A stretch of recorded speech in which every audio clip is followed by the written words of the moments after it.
Hi friends, I am doing a video for our class to talk about what our ministry setting looks like. And what you're seeing here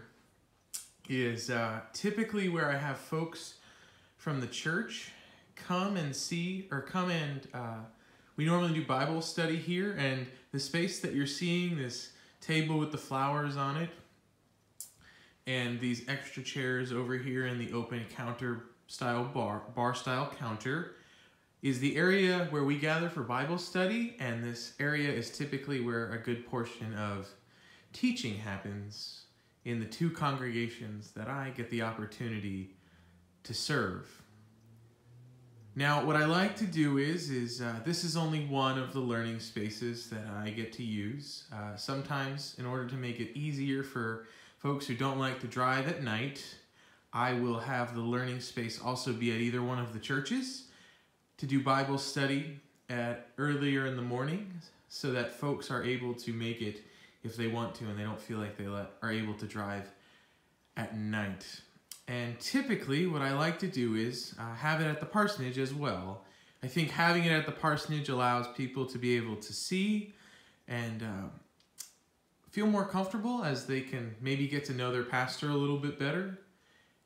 And saying that, in doing that, in hosting two Bible studies and being in a group in which there's two churches, and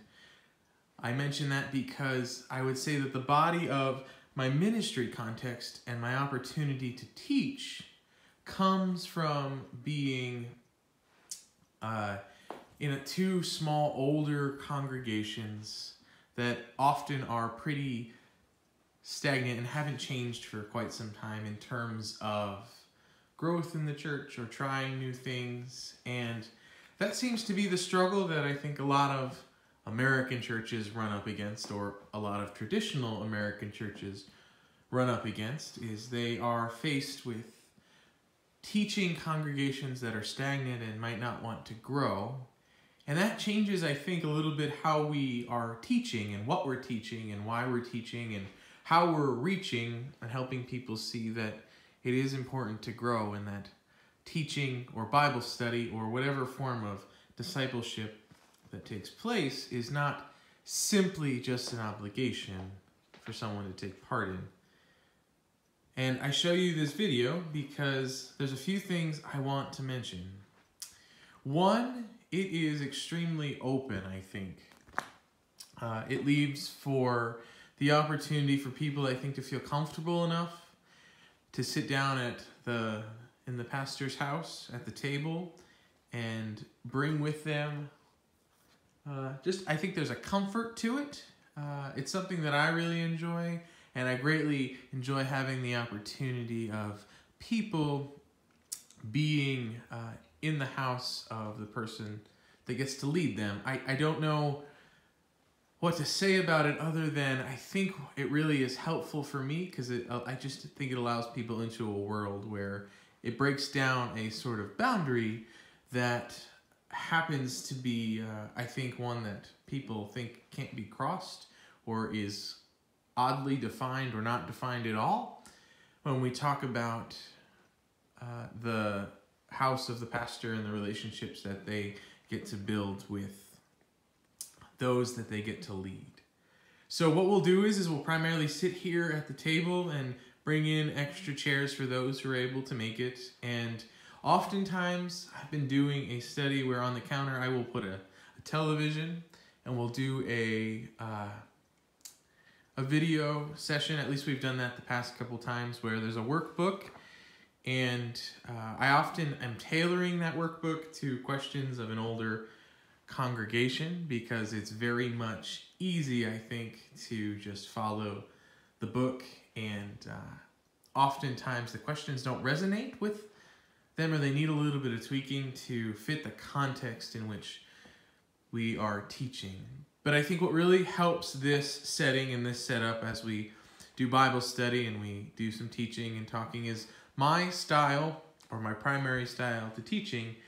is allowing an open space for people.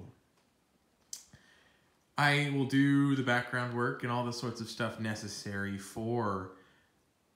the Bible study, but oftentimes I really, my biggest thing is, and I tell them this, is that I want discussion to be able to take place where people's voices are able to be heard, even if we're studying something that we disagree with. And I've been blessed to be able to serve these two churches, and most of the people that come to the Bible study are often people who are warm-spirited, and we don't have a lot of heated debates. Oftentimes, people are very willing to listen to one another. But I love being able for people to ask questions rather than simply me giving all the answers or what I've dug up or had the opportunity to study in the Spirit and bring to people. I'm a very big proponent or a big supporter of being taught by those we have the opportunity to teach. And I really think that in a space like this, and for the pastor to be able to open up his house to the people that he gets to lead and work with, it offers a different level of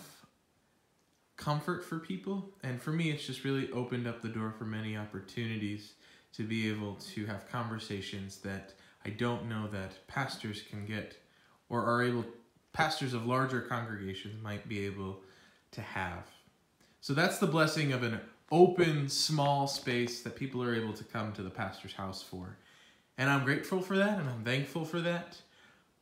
But I'm also interested to hear what some of the challenges are, and what you think some of the challenges are and might be, and some of the things that might be done differently or helpful to be done differently as we study our learning spaces together. So thank you so much, and God bless.